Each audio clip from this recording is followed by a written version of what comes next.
अब देखो क्या पढ़ रहे हैं हम, एक्सट्रैक्शन ऑफ मेटल्स पढ़ रहे हैं। सेकंड प्रिंसिपल है मेटलर्जी का, एक्सट्रैक्शन ऑफ मेटल। पहला हमारा हो गया था एक्सट्रैक्शन ऑफ मेटल में हमने देखा जो रिएक्टिव मेटल है उसका एक्सट्रैक्शन किस तरह से होगा। ठीक है, तो सोडियम का कैसे होगा, कैल्शियम का कैसे होगा, मैग्नीशियम का कैसे होगा, इलेक्ट्रोलिसिस से हमने देखा, इलेक्ट्रोड रिएक्शन से। उसके बाद में डिटेल में हमने एल्यूमिनियम का एक्सट्रैक्शन देखा। अभी है मॉडरेटली, अभी कौन सा एक्सट्रैक्शन किसका करेंगे हम, रिएक्टिव मेटल एक हो गए, दूसरी कैटेगरी है मॉडरेटली रिएक्टिव मेटल्स। ठीक है, so extraction of moderately reactive metals. अब मॉडरेटली रिएक्टिव मेटल्स का मतलब क्या होता है, तो हमने रिएक्टिविटी सीरीज देखा था। तो सबसे हाई रिएक्टिव जो है, बहुत ज्यादा रिएक्शन करते हैं वाटर के साथ, एयर के साथ, एसिड के साथ, फास्ट रिएक्शन होती है, उसे बोलते हैं हम हाईली रिएक्टिव मेटल्स। ठीक है, उसके बाद में नीचे में एकदम लो है जो बिल्कुल ही रिएक्शन नहीं करते, नहीं के बराबर रिएक्शन, गोल्ड है, प्लेटिनम है, सिल्वर है, इनकी बहुत ही कम रिएक्शन है, वो गए लो रिएक्टिविटी। और इनके बीच में जो आते हैं जो ना तो हाई रिएक्टिव है ना लो रिएक्टिव है, उसको क्या बोलेंगे मॉडरेटली रिएक्टिव मेटल्स। ठीक है, तो कौन कौन से मेटल, देखो आपकी बुक में क्वेश्चन भी पूछा है, can you tell me what are the moderately reactive metals. तो जो मैंने अभी एक्सप्लेन किया, मॉडरेटली रिएक्टिव मेटल्स मतलब जिनकी रिएक्टिविटी क्या है, इन बिटवीन है, लोअर भी नहीं और हायर भी नहीं, उनके बीच में जिसकी रिएक्टिविटी है। और कौन कौन से मेटल्स है वो, तो just like iron, zinc, lead, copper, ये सब मॉडरेटली रिएक्टिव मेटल्स में आते हैं। ठीक है, so in which form do the moderately reactive metals occur in nature. अब कौन से फॉर्म में होते हैं, तो हमने देखा कि ज्यादातर जो मेटल है सिर्फ जो लो रिएक्टिव मेटल से गोल्ड, सिल्वर, प्लैटिनम, ये अपने फ्री स्टेट में रहते हैं, मतलब किसी के साथ कंबाइन नहीं होंगे। ठीक है, रिएक्टिव मेटल्स और मॉडरेटली रिएक्टिव मेटल्स क्या होते हैं, कंपाउंड के फॉर्म में होते हैं अर्थ क्रस्ट में। तो हमें पूछा कि कौन से किस फॉर्म में हमें मिलते हैं वो नेचर में, तो प्योर फॉर्म में मिलेंगे क्या, ये आयरन बोलो, जिंक बोलो, लेड बोलो या कॉपर बोलो, हमें प्योर फॉर्म में नहीं मिलेगी कि हमें अर्थ क्रस्ट से आयरन निकाल लिया प्योर, ऐसा नहीं होगा, तो वो भी किसी कंपाउंड के फॉर्म में होगा। तो जनरली ये कौन से फॉर्म में अवेलेबल होते हैं, सल्फाइड के फॉर्म में। ठीक है, सॉल्ट के फॉर्म में होते हैं, सल्फाइड सॉल्ट या कार्बोनेट के फॉर्म में। तो आयरन सल्फाइड आयरन का सल्फाइड फॉर्म में होगा या कार्बोनेट के फॉर्म में, जिंक सल्फाइड के फॉर्म में होगा, जिंक कार्बोनेट के फॉर्म में होगा। अगर दिन में जैसे एल्यूमिनियम हमने देखा ऑक्साइड के फॉर्म में होता है, उसे क्या बोलते हैं, बॉक्साइड, एल्यूमिनियम का और बॉक्साइड। ठीक है, सोडियम, पोटेशियम, कैल्शियम, मैग्नीशियम, ये कौन से फॉर्म में थे, कहां से उसका एक्सट्रैक्शन किया हमने, क्लोराइड के फॉर्म से, कैल्शियम क्लोराइड, मैग्नीशियम क्लोराइड से किया था। उसी तरह से ये जो आयरन, लेड और कॉपर है, ये कौन से फॉर्म में नेचर में एग्जिस्ट होते हैं, उनके सल्फाइड या कार्बोनेट के सॉल्ट के फॉर्म। आगे ध्यान में, so the metals like iron, zinc, lead, copper are usually present as their sulphide salt और कार्बोनेट। एक तो कार्बोनेट के फॉर्म में होंगे या सल्फेट के फॉर्म में होंगे। आगे ध्यान में, सल्फाइड और के फॉर्म में। सो for the extraction of these metals, the sulfides and the carbonates ore are first converted into oxide. अब ये जो सल्फाइड ओर है या कार्बोनेट, इसका ओर है, कार्बोनेट के फॉर्म में है, तो इसमें से एक्सट्रैक्शन करना एल्यूमिनियम का डिफिकल्ट होता है। इसके लिए जो प्रोसेस करना वो क्या होता है, डिफिकल्ट होता है। तो इसको हम क्या करते हैं, पहले ऑक्साइड में कन्वर्ट करते हैं। समझ में आ रहा है, जो सल्फाइड के फॉर्म में ओर है इन मेटल्स का, या जो कार्बोनेट के फॉर्म में है, उसे कौन से फॉर्म में कन्वर्ट करना पड़ेगा, ऑक्साइड के फॉर्म में। ठीक है, क्योंकि ये प्रोसेस डिफिकल्ट होती है, सल्फाइड से निकालना है, कार्बोनेट से निकालना।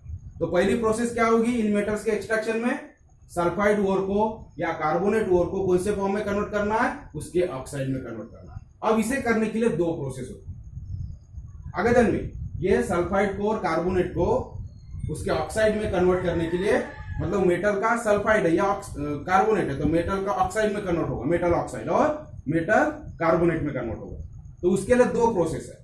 तो जो भी और, तो कौन सी प्रोसेस है, तो फर्स्ट प्रोसेस है रोस्टिंग और दूसरा है कैल्सिनेशन। ठीक है, तो रोस्टिंग क्या होता है, कैल्सिनेशन क्या होता है, ये हम देखेंगे। अब जब सल्फाइड ओर होता है, ठीक है, तो सल्फाइड ओर को हम कन्वर्ट करेंगे ऑक्साइड में, तो ये जो प्रोसेस है इसको बोलेंगे हम रोस्टिंग। और जो कार्बोनेट ओर होता है उसको हम कन्वर्ट करेंगे ऑक्साइड में, उसको बोलेंगे हम कैल्सिनेशन। अब दोनों में डिफरेंस क्या है, तो क्या डिफरेंस है, the sulphide ores are strongly heated in excess of air. एक वर्ड का डिफरेंस है, एक्सेस ऑफ एयर मतलब ज्यादा से ज्यादा ऑक्सीजन उसको मिलेगा। एयर में हीट करना, स्ट्रांगली हीटेड, एयर में हीट करना मतलब क्या, मैक्सिमम ऑक्सीजन उसको मिलना चाहिए, सफिशिएंट ऑक्सीजन में वो हीट होगा। अगर तो स्ट्रॉन्ग हीटिंग करना, तो सल्फाइड ओर को हम स्ट्रॉन्ग हीटिंग करेंगे इन एक्सेस ऑफ, एक्सेस का मतलब बहुत ज्यादा, ठीक है, सफिशिएंट अमाउंट, जितना चाहिए उतना। ठीक है, तो excess of air to transfer the into oxide, this process is called roasting. तो इस प्रोसेस को बोलते हैं हम रोस्टिंग।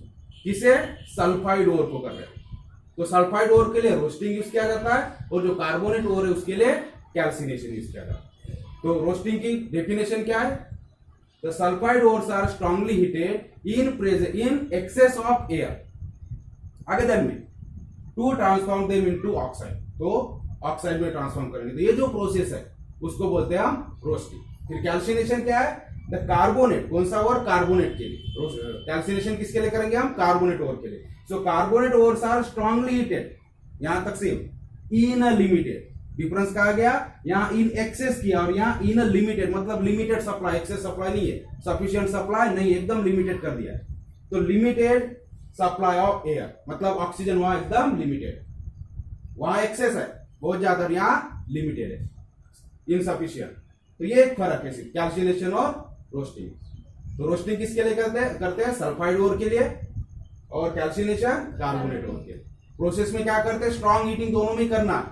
रोस्टिंग में हम एक्सेस ऑफ एयर में हीटिंग करते सल्फाइड ओर को, और कैल्सिनेशन में कार्बोनेट ओर को स्ट्रॉन्ग हीट करते लेकिन लिमिटेड सप्लाई ऑफ एयर। आगे दिन में, so this process is known as calcination. ठीक है, तो डेफिनेशन से अब हम एग्जांपल देखेंगे, तो एग्जांपल से और आपको क्लियर हो जाएगा। तो जिंक का एग्जांपल देखेंगे दोनों में, कि जिंक सल्फाइड से हम कैसे जिंक को ये करेंगे और जिंक कार्बोनेट से कैसे करेंगे। तो जिंक कार्बोनेट से करने के लिए हमें कैल्सिनेशन करना पड़ेगा, और जिंक सल्फाइड से जिंक ऑक्साइड कन्वर्ट करने के लिए हमें रोस्टिंग करना पड़ेगा। तो डिफरेंस समझ में आ गया? तो नोट कर लो इसे।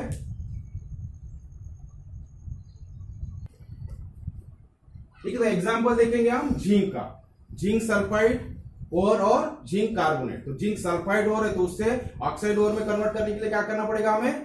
जिंक सल्फाइड से जिंक ऑक्साइड चाहिए तो क्या करना पड़ेगा? रोस्टिंग। ठीक है, सो एग्जांपल है extraction of zinc from zinc sulphide and zinc carbonate. अब देखो रोस्टिंग में क्या होगा, ये जो जिंक सल्फाइड है ZnS, इसको हम स्ट्रॉन्ग हीट कर रहे हैं लेकिन एक्सेस ऑफ एयर में। एक्सेस ऑफ एयर मतलब क्या? ऑक्सीजन के साथ उसकी रिएक्शन होगी आगे दिन में, इसलिए यहां O2 ऐड कर दिया हमने। तो ZnS plus O2 strong heating होगा, तो यहां पर क्या फॉर्म होगा? दो प्रोडक्ट फॉर्म होंगे, एक SO2 गैस, सल्फर डाइऑक्साइड, और ये गैस रिलीज हो जाएगी, और हमें क्या मिलेगा? ZnO, जिंक ऑक्साइड मिलेगा, जो हमें चाहिए। ठीक है, ये हो गया रोस्टिंग। तो समझ में आ गया जिंक कौन से फॉर्म में होता है? एक तो सल्फाइड के फॉर्म में या कार्बोनेट के फॉर्म में। फिर जिंक को हम कैसे एक्सट्रैक्ट करेंगे? तो सबसे पहले जो सल्फाइड ओर है उसको एक तो जिंक ऑक्साइड में कन्वर्ट करना पड़ेगा, या अगर वो कार्बोनेट के फॉर्म में है तो उसे कैल्सिनेशन से जिंक ऑक्साइड में कन्वर्ट करना पड़ेगा। ठीक है, ये क्यों कर रहे हैं हम? क्योंकि सल्फाइड और कार्बोनेट ओर से एक्सट्रैक्शन करना डिफिकल्ट होता है, इसलिए उसको ऑक्साइड में कन्वर्ट करना जरूरी है। तो ये होगी रोस्टिंग की प्रोसेस। और कैल्सिनेशन में क्या होगा? स्ट्रॉन्ग हीट तो कर रहे हैं लेकिन लिमिटेड एयर में कर रहे हैं। ठीक है, यहां ऑक्सीजन के साथ बहुत ही कम रिएक्शन होगी, नहीं के बराबर। सो जिंक कार्बोनेट के फॉर्म में, ठीक है, तो ZnO और CO2 निकल जाएगा इसमें। ये जो कार्बोनेट है CO3, तो यहाँ का एक ऑक्सीजन जिंक के साथ में कंबाइन होकर ZnO रहेगा और CO2 गैस यहाँ रिलीज हो जाएगा आगे ध्यान में। तो दोनों रोस्टिंग और कैल्सिनेशन किसके लिए है? ऑक्साइड में कन्वर्ट करने के। तो आगे समझ में दोनों प्रोसेस। अब देखो यहाँ, अब एक बार जब जिंक ऑक्साइड तैयार हो गया, मेटल ऑक्साइड में तैयार हो गया हो, अब हम क्या करेंगे? इसको रिड्यूस करेंगे आगे ध्यान में। So the zinc oxide is then reduce to zinc by using a suitable reducing agent such as carbon. तो एक रिड्यूसिंग एजेंट रिडक्टेंट यूज करेंगे, और ये जो जिंक ऑक्साइड है इसमें से जिंक को रिड्यूस करेंगे, यानी अलग कर देंगे आगे ध्यान में। तो यहाँ कौन सा हम रिड्यूसिंग एजेंट यूज कर रहे हैं? कार्बन। कार्बन के अलावा दूसरे भी किए जा सकते हैं, तो यहाँ कार्बन के साथ करें तो ZnO, जो भी प्रोसेस से मिला आपको, चाहे रोस्टिंग से मिला चाहे कैल्सिनेशन से। कैल्सिनेशन करेंगे हम कार्बोनेट ओर के लिए और रोस्टिंग करेंगे सल्फाइड ओर के लिए। ठीक है, अब एक बार जो ऑक्साइड बन गया इसका जिंक ऑक्साइड, उसको हम कार्बन के साथ रिएक्शन करेंगे, तो कार्बन मोनोऑक्साइड, तो ZnO है प्लस C, तो ये कार्बन ऑक्सीजन के साथ रिएक्शन होकर कार्बन मोनोऑक्साइड बनेगा, गैस बन के रिलीज हो जाएगी, और हमें क्या मिलेगा? जिंक मेटल अलग मिलेगा। तो हो गया हमारा जिंक का सेपरेशन। तो इस तरह से, चाहे वो कार्बोनेट फॉर्म में किसी फॉर्म में, ZnO में हमने कन्वर्ट कर लिया, और एक बार ZnO कन्वर्ट हो गया उसको सिर्फ कार्बन के साथ रिएक्शन कर। तो कार्बन क्या है? रिड्यूसिंग एजेंट है आगे ध्यान में। तो इसका रिडक्शन हो रहा, ZnO का रिडक्शन होकर क्या बन रहा है? Zn, और कार्बन का ऑक्सीडेशन हो रहा। समझ में आ रहा? कार्बन किसके साथ रिएक्शन हो रहा है? ऑक्सीजन के साथ, तो उसका ऑक्सीडेशन हो गया, तो CO गैस बन गई, और इसने क्या किया? ऑक्सीजन रिलीज किया, तो हमने ऑक्सीडेशन रिडक्शन पढ़ा। तो ऑक्सीडेशन क्या होता है? जो ऑक्सीजन के साथ रिएक्शन होती है तब ऑक्सीडेशन होता है, और जब ऑक्सीजन रिलीज होता है तब क्या होता है? रिडक्शन होता है। तो ऑक्सीजन किसने रिलीज किया, किसने लूज किया? ZnO ने। तो Zn का क्या हो गया, रिडक्शन होके Zn बन गया और कार्बन का ऑक्सीडेशन होके कार्बन मोनोऑक्साइड तैयार हो गया। ठीक है, तो कौन सी रिएक्शन है, रिडॉक्स रिएक्शन। ठीक है, चलो बी साइड, अब यहां हमने कार्बन रिड्यूसिंग एजेंट यूज किया, तो इसके अलावा besides using carbon as a reducing agent, highly reactive metals like sodium, calcium, aluminium etcetera are also used as reducing agent. अब highly metals, highly reactive metal क्या करेगा, lower reactive metal को, less reactive metal को उसके compound से क्या कर लेता है, डिस्प्लेस कर लेता है। हमने डिस्प्लेसमेंट रिएक्शन देखा आगे दिन में। तो जब भी एक मेटल का कंपाउंड है और दूसरे हाईली रिएक्टिव मेटल के साथ अगर उसकी हम रिएक्शन करेंगे तो क्या होगा, तो highly reactive metal less reactive metal को उसके कंपाउंड से अलग कर देगा। तो वो भी हमारा काम में आ सकता है यहाँ, क्योंकि हमें क्या, हमारा मेटल अलग करना है। तो सोडियम, कैल्शियम, एल्यूमिनियम ये भी रिड्यूसिंग एजेंट करके यूज किए जा सकते हैं इन प्लेस ऑफ कार्बन। अब इसके एग्जांपल देखेंगे कहां हम सोडियम, कैल्शियम, एल्यूमिनियम कहां यूज करते हैं, कौन सी रिएक्शन यूज करते हैं, किसके एक्सट्रैक्शन के लिए यूज करते हैं। ठीक है, तो जिंक का एग्जांपल आप नोट कर लो यहां तक। ठीक है,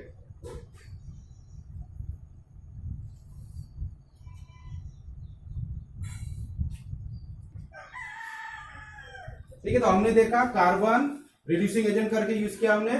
ठीक है, कार्बन के अलावा highly reactive metal sodium, magnesium, aluminium, calcium ये भी यूज किए जा सकते हैं, तो उसका एग्जांपल देखेंगे।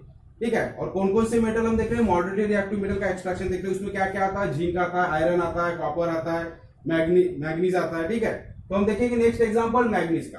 तो मैग्नीज के ओर को भी किसमें कन्वर्ट करेंगे, ऑक्साइड में, और ऑक्साइड में कन्वर्ट करने के बाद उसको रिड्यूस करेंगे रिड्यूसिंग एजेंट यूज करके। ठीक है, सो व्हेन मैग्नीज डाइऑक्साइड, तो मैग्नीज डाइऑक्साइड तैयार होगा जब भी मैग्नीज सल्फाइड ओर से हम उसको एक्सट्रैक्ट करेंगे, तो ऑक्साइड क्या होगा, manganese dioxide, ignited with aluminium powder. तो इसका रिडक्शन करेंगे हम एल्यूमिनियम यूज करके, तो एल्यूमिनियम पाउडर के साथ उसको इग्नाइट करेंगे यानी जलाएंगे, तो क्या होगा, the following reaction takes place. तो MnO2 क्या है, मैग्नीज डाइऑक्साइड। ठीक है, मैग्नीज डाइऑक्साइड की एल्यूमिनियम के साथ रिएक्शन कर रहे हैं, हीट कर रहे हैं, उसको बर्न कर रहे हैं। ठीक है, इग्नाइटेड कर रहे हैं मतलब, तो Mn अलग हो जाएगा। ठीक है, और एल्यूमिनियम ऑक्साइड तैयार हो जाएगा। तो एल्यूमिनियम मैग्नीज से ज्यादा रिएक्टिव है, तो एल्यूमिनियम क्या करेगा, इसको डिस्प्लेस कर देगा। तो कौन सी रिएक्शन होगी है, डिस्प्लेसमेंट रिएक्शन। ठीक है, तो एल्यूमिनियम Mn को यहां से डिस्प्लेस कर लेगा, खुद उसकी जगह ले लेगा और एल्यूमिनियम ऑक्साइड बन जाएगा और Mn अलग हो जाएगा, और इस रिएक्शन में large amount of heat produce होगी, बहुत ज्यादा हीट होती है। अब इतनी ज्यादा हीट प्रोड्यूस होती है रिएक्शन में कि जो ये मैग्नीज फॉर्म हो रहा है, कौन से फॉर्म में रहेगा, मोल्टन फॉर्म में रहेगा, पिघला हुआ रहेगा, इतनी हीट की वजह से इस रिएक्शन में। आगे जानने, जब ये रिएक्शन होगा एल्यूमिनियम के साथ MnO2 का, तो large amount of heat produce होगा, एल्यूमिनियम ऑक्साइड तैयार होगा और अपना मैग्नीज अलग होगा, लेकिन मोल्टन स्टेट में होगा। इसलिए the heat evolve in this reaction is so large that the metal is form in the molten state. समझ में आ गया। तो हमने जिंक का एग्जांपल देखा, जिंक ऑक्साइड में उसको कन्वर्ट किया सल्फाइड और कार्बोनेट से, और जिंक ऑक्साइड का हमने रिडक्शन किया कार्बन का यूज करके, तो कार्बन से इसकी रिएक्शन किया तो हमें जिंक अलग मिल गया मेटल। तो इस तरह से हमने जिंक का एक्सट्रैक्शन किया। उसी तरह से मैग्नीज का एक्सट्रैक्शन इस तरह से होता है, एक बार मैग्नीज डाइऑक्साइड तैयार हो जाने के बाद में उसको हम एल्यूमिनियम के साथ में रिएक्शन करते हैं, तो इस तरह से ठीक है मैग्नीज हमें मिलता है। लेकिन ये रिएक्शन में बहुत ज्यादा हीट प्रोड्यूस होती है और मैग्नीज जो होगा वो मोल्टन स्टेट में मिलेगा। सिमिलर रिएक्शन एक होती है आयरन के साथ। अब आयरन का भी एक्सट्रैक्शन इसी तरह से होता है। तो आयरन भी कौन से फॉर्म में होगा, उसके ऑक्साइड के फॉर्म में, पहले तो सल्फाइड या कार्बोनेट के फॉर्म में होगा, और फिर उसको हम कन्वर्ट करेंगे ऑक्साइड के फॉर्म में, और फिर ऑक्साइड से जब रिड्यूस करते हैं उसको मेटल में अलग करने के लिए, तो यहां भी हम एल्यूमिनियम का यूज कर रहे हैं। द रिएक्शन इन विच, तो इस रिएक्शन को हम थर्मिट रिएक्शन बोलते हैं। ये जो रिएक्शन है, क्योंकि बहुत ज्यादा हीट यहाँ इवॉल्व होती है, प्रोड्यूस होती है। आगे जानते, सो थर्मिट रिएक्शन अगर आपको पूछा जाता है तो थर्मिट रिएक्शन में क्या लिखोगे आप, the reaction in which iron oxide reacts with aluminium, ठीक है, to give iron and aluminium oxide. तो क्या मिलेगा हमें, आयरन अलग मिलेगा और एल्यूमिनियम ऑक्साइड तैयार होगा, इवॉल्विंग लॉट ऑफ हीट, बहुत ज्यादा हीट यहाँ प्रोड्यूस होती है। आगे ध्यान में, तो this reaction is known as thermite. Therm यानी क्या होता है, हीट, ठीक है। तो थर्मिट क्यों बोलते हैं इसको, लार्ज अमाउंट ऑफ हीट यहाँ प्रोड्यूस होती है।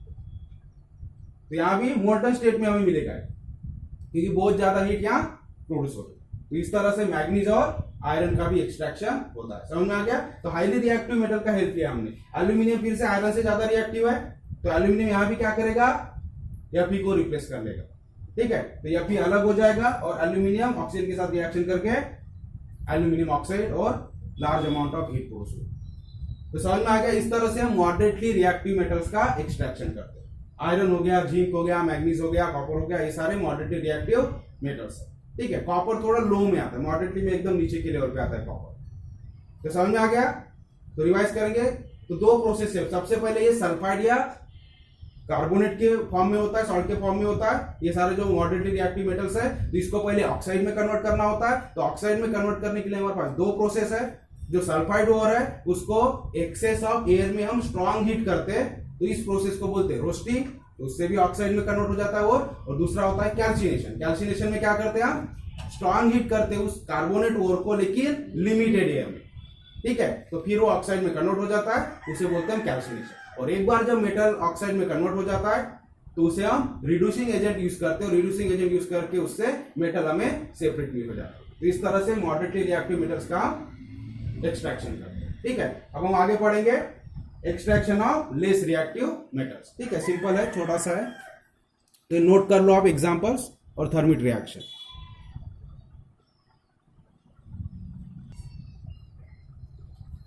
ठीक है, नेक्स्ट टॉपिक है हमारा extraction of less reactive metals. ठीक है, रिएक्टिव मेटल हो गया, मॉडरेटली रिएक्टिव हो गया, अभी लेस रिएक्टिव कौन से मेटल्स है, गोल्ड है, सिल्वर है, प्लेटिनम है, कॉपर आता है इसमें। ठीक है, कॉपर मॉडरेटली और लो के मतलब वही बॉर्डर पे आता है समझ।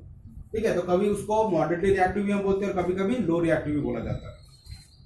सो the metals at the bottom of the reactivity series of metals are less reactive. ठीक है, तो सब बॉटम में होते हैं, that is why they are found in free state in nature. तो जनरली ये गोल्ड, सिल्वर, प्लैटिनम ये सब फ्री स्टेट में होते हैं, लेकिन जो कॉपर है इसके फ्री स्टेट में उतना ज्यादा अवेलेबल नहीं है। ठीक है, ज्यादातर इसका प्रोपोर्शन कौन से फॉर्म में होता है, ये सल्फाइड के फॉर्म में अवेलेबल है बोलते हैं। For example gold, silver, platinum ये सारे फ्री स्टेट में होते हैं। The reserves of copper in free state are very few. तो कॉपर फ्री स्टेट में होने के जो रिजर्व है मतलब अवेलेबिलिटी उसकी कम है। तो कौन से फॉर्म में होता है, presently copper is found mainly in the form of Cu2, मतलब उसके सल्फाइड फॉर्म में ज्यादा होता है। आगे जाने, तो सल्फाइड में से हमें फिर से क्या करना है, उसको एक्सट्रैक्ट करना है कॉपर को। तो कॉपर का एक्सट्रैक्शन कैसे होगा, copper which is found as copper sulphide Cu2s in nature can be obtain from its ore just by heating air. तो इसको ज्यादा कुछ बड़ी प्रोसेस नहीं करना है, जस्ट हीट, उसको एयर में हीट करो। एयर मतलब सफिशिएंट सप्लाई ऑक्सीजन। ठीक है, तो एयर में इसको हीट करेंगे जैसा कि रोस्टिंग में करते हैं। तो जस्ट हीट करना है इसको, तो हीट करेंगे तो क्या होगा, ऑक्सीजन के साथ इसकी रिएक्शन होगी और ये जो सल्फर है यहाँ का सल्फाइड में, ठीक है, ये ऑक्सीजन के साथ रिएक्ट होकर सल्फर डाइऑक्साइड गैस बन के निकल जाएगा और ऑक्साइड में कन्वर्ट होगा पहले। तो हमने देखा जब भी हीटिंग करेंगे इसको प्रेजेंस ऑफ ऑक्सीजन में, तो पहले ऑक्साइड में कन्वर्ट होगा। तो सल्फाइड और किस में कन्वर्ट हो गया, ऑक्साइड में। अब यहाँ रिड्यूसिंग एजेंट यूज करने की जरूरत, यहाँ यहीं के ये रिएक्शन हो जाएगी, इससे जस्ट हीट करना है उसको। तो हम जब हीटिंग प्रोसेस चालू रहेगी तो पहले Cu2O तैयार हो जाएगा और आगे फर्दर यही Cu2O फिर से Cu2s के साथ में जो बचा उसके साथ रिएक्शन करेगा, क्योंकि हीटिंग प्रोसेस चालू है। तो पहले ऑक्साइड फॉर्म होगा, ऑक्साइड फिर से Cu2s के साथ रिएक्शन करके क्या हो जाएगा, रिड्यूस हो जाएगा Cu में, और फिर से SO2 गैस यहां से रिलीज हो जाएगा। तो दो बार डबल रिएक्शन हो रही है। ठीक है, पहले ऑक्साइड फॉर्म होने के लिए और फिर से Cu2s मतलब कॉपर सल्फाइड के साथ में फिर से इसकी रिएक्शन होगी, जो ऑक्साइड फॉर्म हुआ और ये रिड्यूस हो जाएगा कॉपर। समझ में आ रहा है?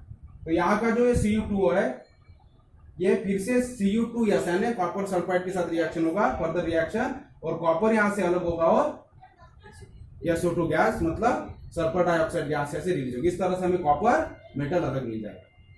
तो समझ में आ गया? तो जनरली लेस रिएक्टिव मेटल जो है gold, silver, platinum free state में होते हैं, लेकिन इसका जो रिजर्व है कॉपर के कम है, मतलब कम अवेलेबल है फ्री स्टेट में। तो अधिकतर कौन से इसमें अवेलेबल होता है, ये सल्फाइड के फॉर्म में, और उसको इजीली हम सेपरेट कर सकते हैं, एक्सट्रैक्ट कर सकते हैं बाय सिंपल हीटिंग। ठीक है, तो हीट करने से इस तरह से दो रिएक्शन होगी, हमें सी मिलेगा। आगे ध्यान में, अब देखो आपके बुक में फिर से क्वेश्चन है, collect the information. Collect the information regarding how mercury is extracted from its ore cinnabar and write the corresponding chemical reaction. तो आपको मर्क्यूरी का एक्सट्रैक्शन आपको पूछा गया है। ठीक है, कलेक्ट इंफॉर्मेशन करो करके। तो उसका ओर क्या है, ये भी सल्फाइड ओर में होता है।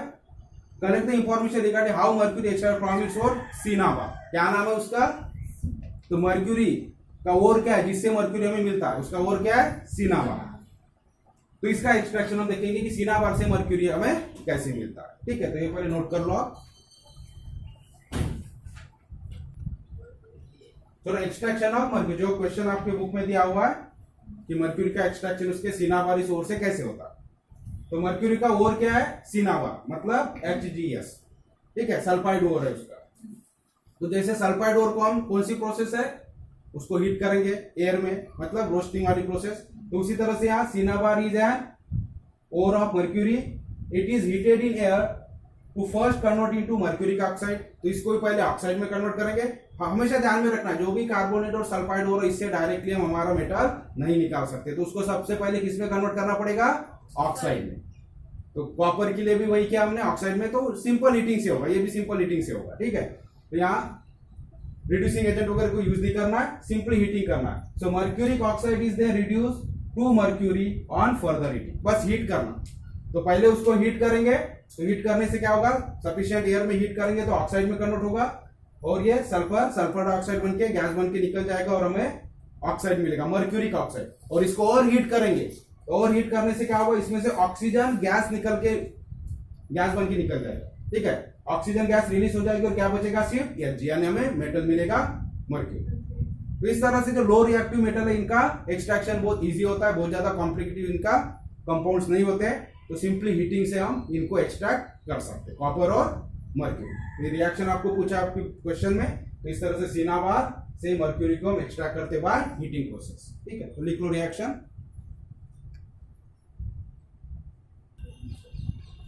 ठीक है, अभी लास्ट है हमारा जो बेसिक प्रिंसिपल्स ऑफ मेटालर्जी था, उसमें लास्ट क्या है, रिफाइनिंग ऑफ मेटल्स। तो पहला प्रिंसिपल क्या है, कॉन्सेंट्रेशन ऑफ ओर, जो हमने डिटेल में पढ़ा, उसके अलग अलग प्रोसेस पढ़े।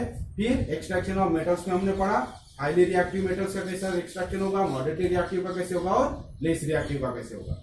अब जब मेटल हम एक्सट्रैक्ट कर लेते हैं, अब मेटल को एक्सट्रैक्ट करने के बाद क्या है, फाइनली प्योर मेटल यूजेबल बनाने के लिए और उसमें कुछ इंप्योरिटीज लगे तो उसको फाइनली साफ करना, तो that is called refining of metal. तो थर्ड प्रिंसिपल यानी लास्ट स्टेप होती है, जब हम एक्सट्रैक्ट कर रहे थे मेटल से तो उसको एक बार फिर प्यूरिफाई कर देते, कुछ इंप्योरिटीज रह जाती है उसमें, तो वो सब निकाल के प्योर मेटल हम अलग कर लेते, that is called refining of metal. The metals obtain by various reduction processes contain some impurities. तो जितनी भी हमने प्रोसेस देखा जिससे हमने मेटल को एक्सट्रैक्ट किया, they contain some impurities which should be removed to obtain pure. अगर हमें प्योर मेटल चाहिए तो क्या होना चाहिए, सारी इंप्योरिटीज में से निकलनी चाहिए। तो इसके लिए क्या करेंगे, फिर से रिफाइनिंग किया जाएगा। उसके लिए अलग अलग टेक्निक यूज की जाती है, उसमें से एक टेक्निक है इलेक्ट्रोलिटिक रिफाइनिंग। ठीक है, तो आपके सिलेबस में बस इतना ही दिया है, डिटेल में रिफाइनिंग का नहीं दिया, तो हम शायद हायर क्लास में होगा तो वहां पढ़ेंगे आगे ध्यान में। तो रिफाइनिंग में आपको इतना ध्यान में रखना है कि फाइनली जो भी इंप्योरिटीज है, जो मेटल हमें ऑब्टेन हुआ है रिड्यूस करके, जो भी वेरियस प्रोसेस हमने देखा, उसको फाइनली अलग अलग टेक्निक से रिफाइन किया जाता है और प्योर मेटल ऑब्टेन होता है। ठीक है, तो यहाँ हमारा मेटलर्जी का पार्ट खत्म होता है, मतलब पूरा माइन से निकालने तक जो कुछ प्रोसेस होती है, और उसको हम मेटल को पूरा प्योर फॉर्म में अलग करते हैं। तो पूरे तीनों प्रिंसिपल हमने देखा। ठीक है, अब इसके बाद में जो टॉपिक है करोजन का, जो हम नेक्स्ट वीडियो में देखेंगे, तो नोट कर लो इसे।